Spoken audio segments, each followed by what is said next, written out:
Subscribe channel Truth.id dan aktifkan lonceng notifikasi untuk mendapatkan informasi seputar live streaming dan video khotbah terbaru. Posisi tombol subscribe berada di kanan atas channel kami dan jangan lupa nyalakan loncengnya.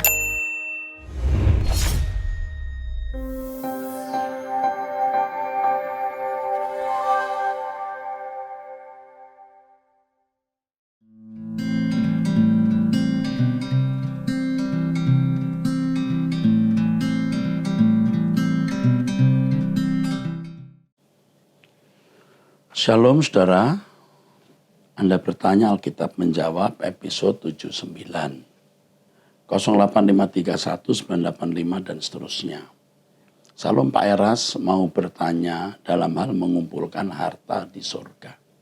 Apakah benar kalau suami sudah menyumbang itu sudah mewakili istri juga karena pemahaman satu penghasilan? Terima kasih. Harta abadi kita yang sesungguhnya adalah manusia batiniah kita atau kepekaan batin di dalam diri kita. Jika belum, maka kita masih menuruti kemauan nafsu daging atau angkara murka, strip hawa nafsu.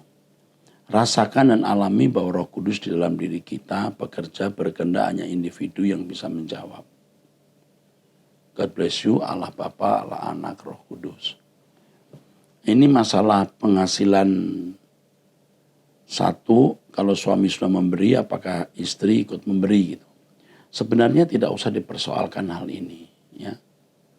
Kalau suami sudah memberi persembahan, ya dianggap sudah, ya sudah. Kalau istri tergerak lagi memberi, ya memberi. Kalau tidak, ya tidak. Tuhan Allah kita itu tidak pusing masalah duit. Yang dipusingkan itu masalah batiniah. Manusia batiniah kita atau kepekaan batin dalam diri kita sama. Ya, manusia batinnya yang baik memiliki kepekaan, ya, mengerti kehendak Allah. Jika belum, maka kita masih menuruti kemauan nafsu daging. Ya, benar sekali.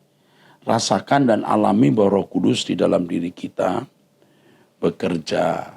Oh ya, Roh Kudus bekerja kalau orang memberi diri untuk digarap. Tidak otomatis memiliki komitmen untuk hidup benar, komitmen untuk hidup suci. Lalu memiliki jam doa yang baik, membaca Alkitab, belajar firman Tuhan, Roh Kudus bisa berkarya. Kalau tidak, berarti menolak karya itu. Sebab Roh Kudus tidak bisa menggarap orang yang tidak memberi diri digarap oleh Roh Kudus. Harus membuka diri untuk itu. Ya, jangan mencintai dunia, bertekad hidup suci, mendengar firman Tuhan secara benar, ikuti YouTube khotbah saya, ya, terus jam doa, dan perhatikan semua peristiwa hidup yang terjadi, yang di dalamnya atau melaluinya, Tuhan bicara kepada kita. Ya, oke. 08195284 dan seterusnya. Salam Pak, saya mau tanya, apakah seorang yang belum percaya Yesus atau non tidak pernah bisa menyangkal diri dan memikul salib?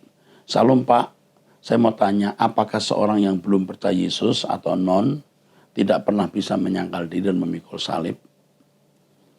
Saudara harus tahu bahwa di dalam agama-agama juga mengajarkan yang namanya pertarakan.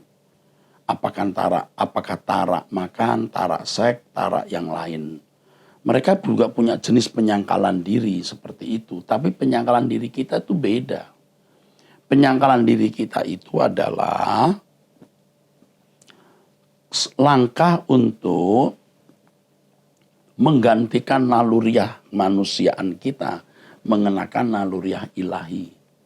Kalau cuma tidak berbuat dosa, menolak perbuatan yang Tuhan tidak kehendaki, menolak tindakan yang melanggar hukum, tidak mencuri, tidak berzina, menolak, itu penyangkalan diri yang juga dimiliki agama lain.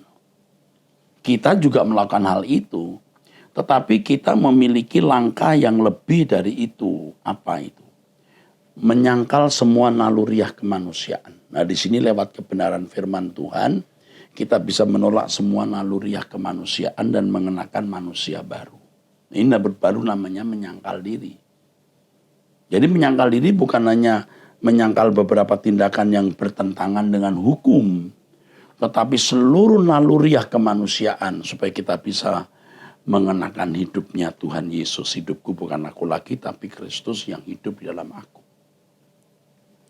Nah, ini mesti dijelaskan lebih mendalam nanti ya. Dan pertanyaan kedua, apakah hanya orang yang telah mengikut Tuhan dan percaya yang mampu menyangkal diri dan pikul salib? Nah, menyangkal diri sudah jelaskan tadi, jadi manusia baru, totally baru, berbeda dengan orang dunia. Kalau hanya menyangkal perbuatan-perbuatan yang melanggar hukum, orang dunia bisa lebih baik ya. Tapi kalau menyangkal seluruh naluriah kemanusiaan dan mengenakan kodrat ilahi, pasti beda. Nah, pikul salib ini beda. Pikul salib itu penderitaan yang kita tanggung demi keselamatan orang lain. Nah, ini bicara soal pekerjaan Tuhan, bicara soal proyek Tuhan, bicara soal tugas yang diberikan kepada masing-masing individu. Yang karenanya seseorang bisa kehilangan seluruh hak-hak hidupnya hanya untuk pelayanan. Itu pikul salib. Pikul salib bukan hanya sekedar dibenci mertua, nah itu bukan pikul salib. Itu bisa silap. Bukan salib, silap. Karena memang kelakuan si menantu tidak baik ya, mertua jadi menekan, ya, menganiaya bisa. Tapi kalau menantu sudah baik, tetap ditekan ya demi supaya keutuhan keluarga, anak, suami itu bisa jadi salib. Tetapi hal itu bisa dilakukan kalau seseorang betul-betul dewasa rohani. Ya. Mohon penjelasan sebab sering pada saat penerapan dalam banyak hal gagal. Udah jelas ya. 0882167 dan seterusnya. Salam Pak Era, selamat. Saya ingin tanya Pak tentang kesempurnaan dalam penjelasan Bapak tentang keselamatan. Bapak menerangkan 3 kriteria orang Kristen yang jahat, yang baik dan yang sempurna untuk mencapai kesempurnaan orang Kristen. Orang percaya harus sempurna mengikuti jejak Yesus Kristus.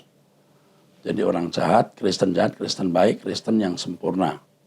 Untuk mencapai kesempurnaan orang Kristen, orang percaya yang sempurna mengikut jejak Yesus Kristus. Pertanyaannya, apakah mungkin kita bisa capai kesempurnaan seperti Kristus, Pak? Kita kan bukan Yesus yang dilahirkan dari benih Roh Kudus, sedangkan kita manusia yang lahir beda dengan Yesus. Mohon penjelasan, Pak. Sempurna itu artinya lulus. Sempurna itu artinya lengkap. Sempurna itu artinya menang. Sempurna itu artinya tidak bercacat, tidak bercela. Sempurna itu artinya lengkap. Pengertian sempurna, teleios. Sempurna itu artinya mencapai tujuan atau mencapai sasaran. Pengertian sempurna dulu harus benar. Nah, Yesus sempurna karena Yesus sudah mencapai tujuan, menyelesaikan tugas Bapa dalam segala sesuatu yang dia lakukan selalu sesuai dengan pikiran perasaan Bapa. Lulus, sempurna. Saya tangan saya begini supaya sudah tahu nih, gede begini nih. Tapi kita segini, ya, kita harus menyelesaikan tugas kita yang kecil ini, pergumulan kita ini selesai juga. Jadi kalau Yesus nilainya A pada tingkat sarjana, kita nilainya 10 juga, tapi di kelas 3 SMP. A, tapi 3 SMP. Yesus A, tapi akademi.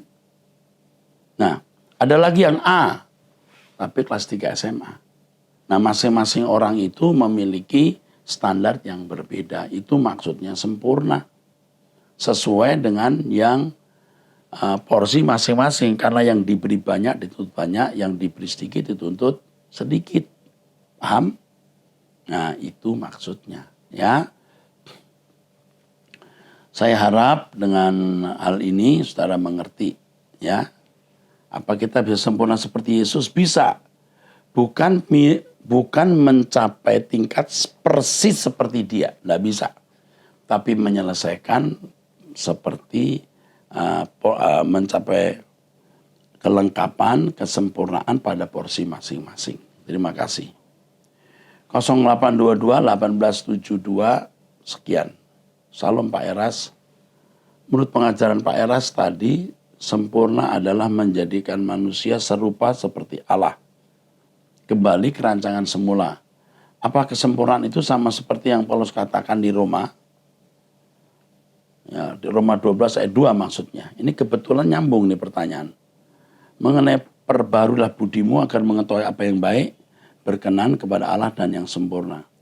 Dan apa itu yang baik dan yang berkenan kepada Allah, mohon bimbingan Pak Eras. Yang baik itu baik dalam arti umum. Pasti orang tahu dong apa yang baik dalam arti umum. Kalau dalam kehidupan bangsa Israel 10 perintah Allah itu. Hormati orang tuamu, jangan membunuh, jangan berzina, jangan mencuri dan seterusnya. Ini. Yang berkenan itu sudah mulai naik. Menjadi makin seperti Yesus kan naik. Kalau anak usia 5 tahun menghitung 3 tambah 3, 6. Itu sempurna. Maaf, berkenan. Tapi belum sempurna. Anak usia 4 tahun atau 5 tahun bisa menghitung 1 sampai 10. Wah, itu sudah bagus. Mestinya sekarang lebih ya. Atau bisa menghitung 5 tambah 5, 10. Berkenan. Sempurna di kelasnya dia. Tapi belum sempurna pada target yang harus dicapai. Usia 20 sudah bisa mengerjakan matematik yang rumit. Nah, itu sempurna. Jadi baik ukuran umum, berkenan sesuai dengan usia rohani, usia biologis, sempurna, itu bicara soal titik puncak, titik kulminasi, zenit istilahnya, titik puncak yang bisa dicapai seseorang. Kalau dibahasakan adalah melakukan kehendak Bapa dan menyelesaikan pekerjaannya, itu sempurna. Dan Yesus mencapai itu. Oke? Ingat, yang baik itu secara umum, yang berkenan itu sesuai dengan proses, seiring dengan perjalanan pendewasaan, sempurna bicara soal titik zenit, titik puncak dari yang bisa dicapai seseorang. 0895 15930 dan seterusnya. Salam Pak Era, saya mau bertanya. Pak Era, saya sering mendengarkan khotbah Bapak bahwa orang di luar Kristen, orang tidak percaya, bisa selamat dan menjadi anggota masyarakat. Nah, pertanyaan saya bagaimana dengan Yohanes 3:18 yang mengatakan barang siapa tidak percaya berada di bawah hukuman. Mohon penjelasannya. Pada waktu Yesus bicara, dia bicara kepada orang yang mendengar khotbah dia. Dia bicara kepada orang-orang Yahudi. Kalau kamu tidak percaya, kamu di bawah hukuman. Kamu sudah melihat. Maka Yesus berkata, lebih baik kamu tidak mendengar daripada kamu mendengar tapi kamu tidak percaya. Kekal dosamu. Jadi kalau dikatakan tidak percaya itu karena mendengar, saudara. Karena mendengar. Ya. Kalau tidak mendengar ya tidak bisa dikatakan dia salah untuk tidak mendengar. Ya. Kalau ada murid-murid di kelas atau anak-anak di rumah ya. Anak-anak ya, jangan main-main di ruangan ini ya. Lalu ada anak-anak yang mendengar nasihat itu masuk di ruangan itu. Wah, itu kurang ajar. Sudah jelas dengar. Tetapi ada saudara yang baru datang lalu masuk ruangan itu. Ya tidak bisa dikatakan salah. Ya. Tidak bisa dikatakan, wah kamu melawan nih. Melawan ini, mami sudah bilang tidak boleh masuk sini kok kamu masuk. Saya tidak tahu. Udahlah, itu logikanya jelas sekali ya. 08 3333 6 dan seterusnya. Salam Pak Eras, Bapak beberapa kali bicara kalau doa ada meditasinya. Caranya meditasi bagaimana Pak? Selamat malam, saya salah seorang peserta Ekumene Bible Course live Zoom sekarang. Saya memiliki pertanyaan, perbedaan Kristen dan Katolik, mungkin perbedaan soal meditasi ya. Saya tidak membahas bagaimana meditasi Katolik, karena Katolik juga banyak pandangan, banyak romo, banyak tokoh-tokohnya. Tapi saya hanya membahas mengenai meditasi model yang saya beritahukan. Meditasi ya itu kan sebenarnya kita harus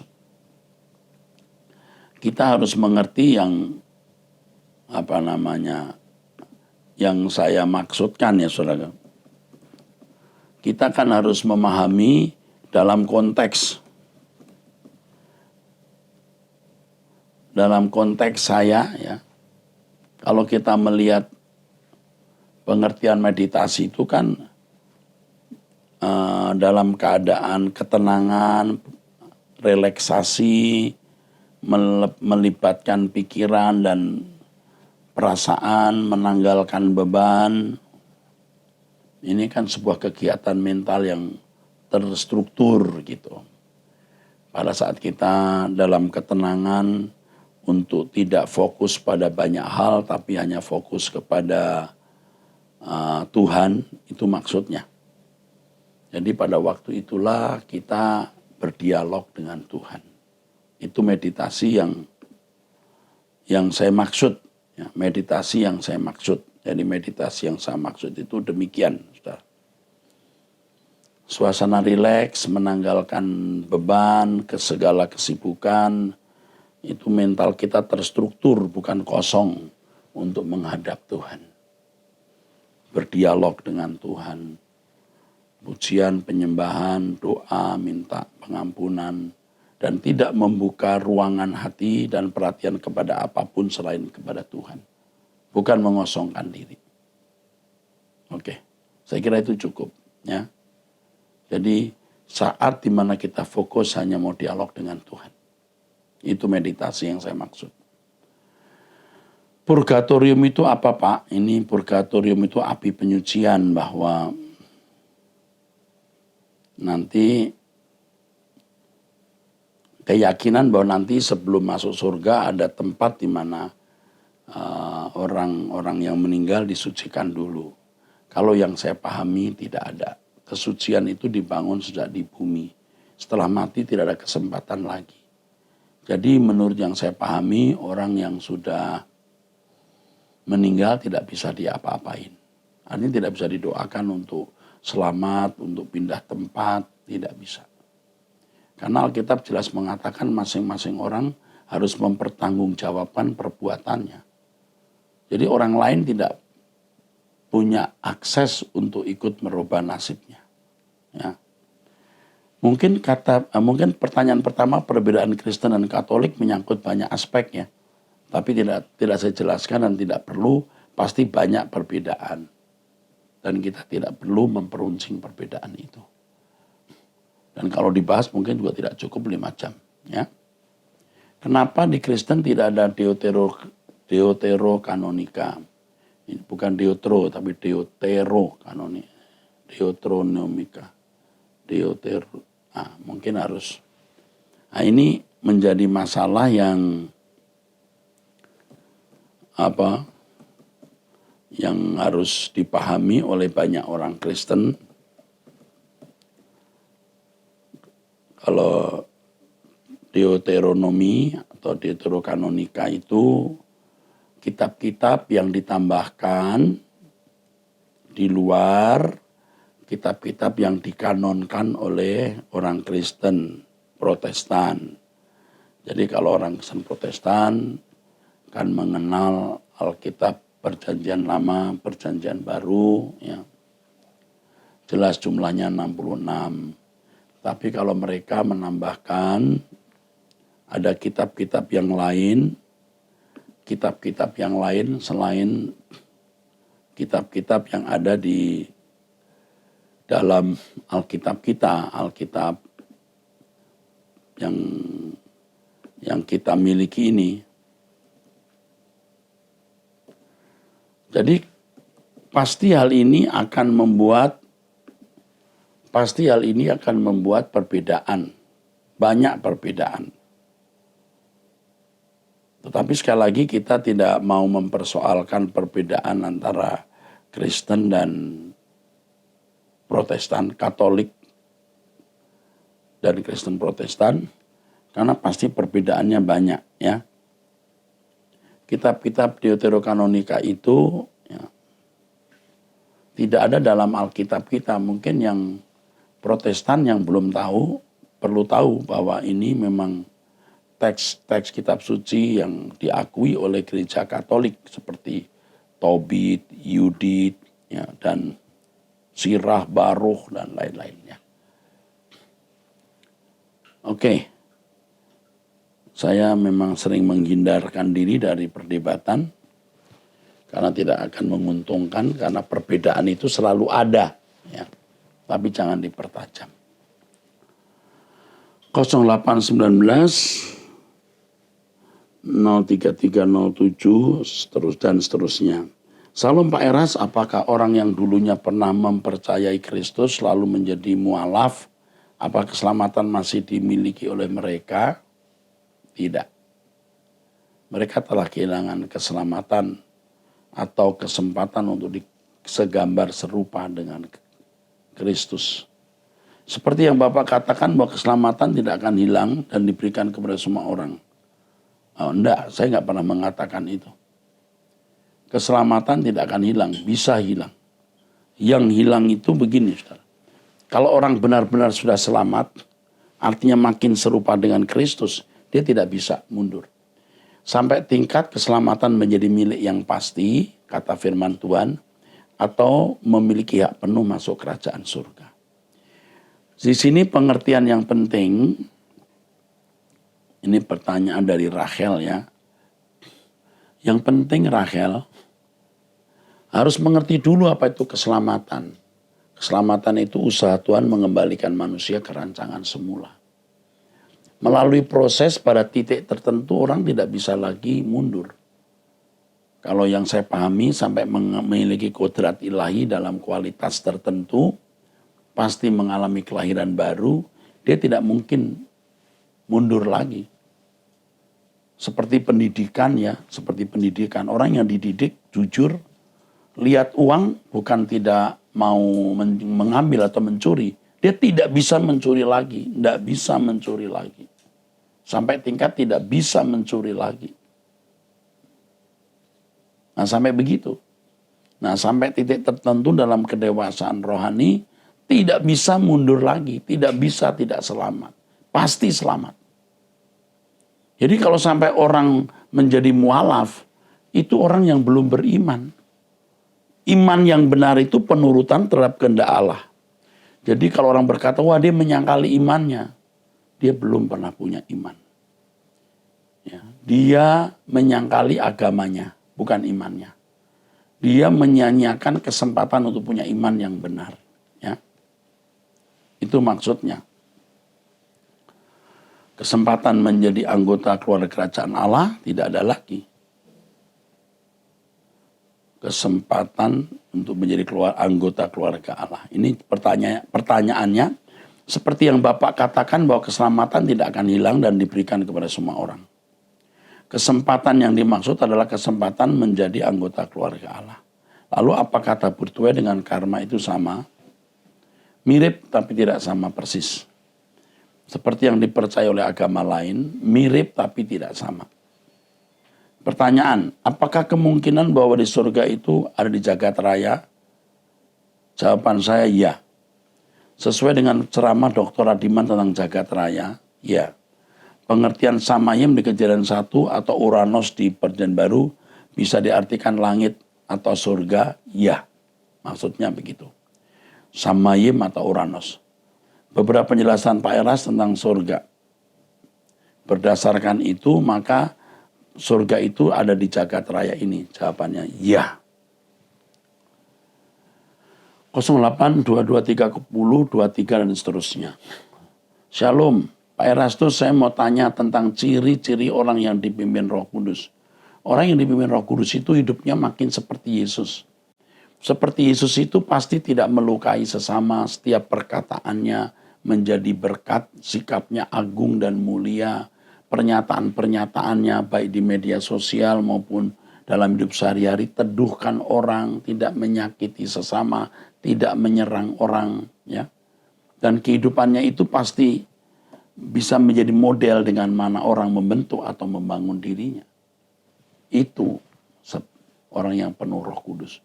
Bukan bahasa rohnya, banyak bahasa roh palsu. Pasti orang yang penuh Roh Kudus, orang yang dipimpin Roh Kudus tidak mata duitan.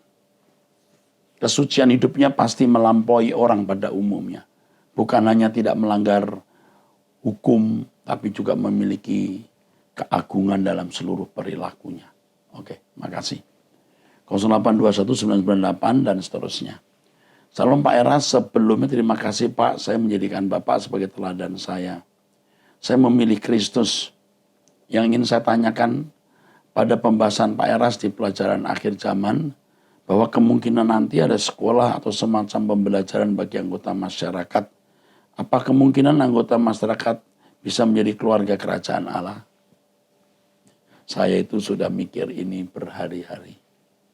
Dan saya lihat, saya tuh sudah mikir ini berhari-hari. Nanti ada pertanyaan ini bagaimana jawabnya? Saya jawab, sebenarnya semua manusia anak Allah. Sebenarnya semua manusia anak Allah. Nah, tetapi yang menjadi anak Allah yang akan memimpin kerajaan surga pasti orang yang sejak di bumi ini menjadi anak-anak Allah. Jadi apakah nanti semua menjadi anggota keluarga kerajaan Allah? Mestinya iya. Mestinya iya. Adapun prosesnya bagaimana saya tidak tahu. Dan orang yang di bumi sudah menjadi anggota keluarga kerajaan Allah pasti memiliki tempat yang berbeda.